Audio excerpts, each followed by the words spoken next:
Добрый день, уважаемые граждане. Министерством цифрового развития Кыргызской Республики вынесен на общественное обсуждение проект по определению правового статуса цифровых документов.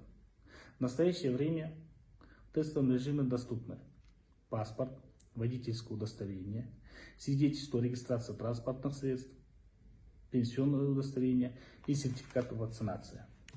Данный законопроект позволит приравнять статус цифрового документа к обычным аналогам. Ранее проект был пилотным и работал совместно с ГУБДД.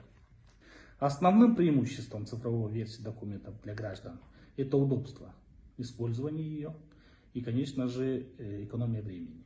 Следует отметить, что весь процесс цифровой документа имеет повышенную безопасность. Чтобы использовать цифровой документ, гражданам необходимо получить облачную электронную подпись.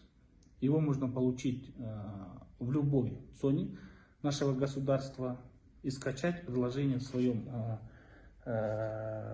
смартфоне, приложение Тундук через App Store или Play Market.